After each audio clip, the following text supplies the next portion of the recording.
আপনাকে কি করে ভালো না বাসি ইয়া রাসূলুল্লাহ।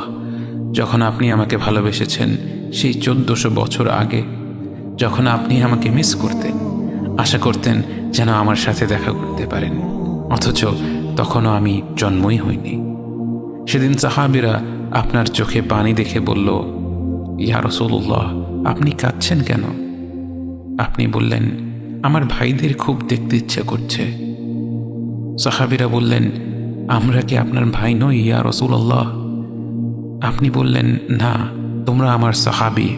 আমার ভাই হলো তারা যারা আমার পরে আসবে এবং আমাকে কখনো না দেখেও তারা আমাকে বিশ্বাস করবে।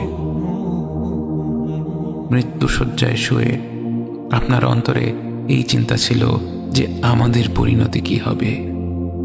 উম্মতি উম্মতি বলতে বলতে আপনি আপনার রবের নিকট ফিরে গিয়েছেন। আজ আমরা আপনার উম্মতের অংশ। বিশ্বজুড়ে আপাত দৃষ্টিতে আমরা হচ্ছি সবচেয়ে অপদস্থ, নিরুপায়, পরাজিত, লাঞ্ছিত, অথচ বাস্তবে আপনার উম্মতের অংশ হওয়া যে গোটা বিশ্বের সব সম্পদ পাওয়ার চেয়েও মূল্যবান ব্যাপার। আজ আমার মনে যত আশা, যত আকাঙ্ক্ষা, যত স্বপ্ন, যত চাহিদা, সব কিছু পেয়ে গেলেও নিজেকে এতটা সৌভাগ্যবান মনে করতাম না যতটা মনে হয় আজ আপনার উম্মতের একজন হতে পেরে। কাল হাসরের ময়দানে যখন গোটা মানব জাতি এক নবী থেকে আর এক নবীর কাছে ছুটে যাবে, আল্লাহ যেন বিচার প্রক্রিয়া শুরু করেন এবং প্রতিটি নবী নাফসি নাফসি বলে মানুষকে ফিরিয়ে দিবে।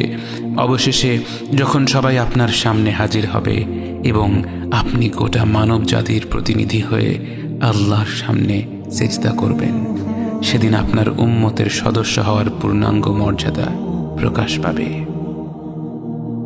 ইয়া রাসূলুল্লাহ, আপনাকে কেন এত ভালোবাসি তা তো ভাষায় প্রকাশ করা যাবে না। তবে যতটুকু ভালোবাসা আপনার প্রাপ্য ততটুকু তো আপনাকে ভালোবাসতে পারি না। কথায় আপনাকে যতটা ভালোবাসি, কাজে তো তেমন করে ভালোবাসতে পারি না। আপনার সুন্নতের অনুসরণ করি ঠিকই, কিন্তু ভিন্ন মতের অনুসারীদের সাথে ঝগড়া না করে থাকতে পারি না। ইবাদতটা নিয়মিত করতে পারলেও এবাদতে আপনার মতো আন্তরিকতা আনতে পারি না। বাহ্যিক বিষয়ে আপনার অনুসরণ করতে পারলেও চারিত্রিক দিক থেকে তো আপনার কাছ থেকে শিক্ষা নিতে পারি না। মুখে আপনার প্রতি সালাওয়াত পেশ করলেও কাজে কর্মে উম্মতে মুহাম্মদ হিসেবে আপনার সম্মানটা রক্ষা করতে পারি না।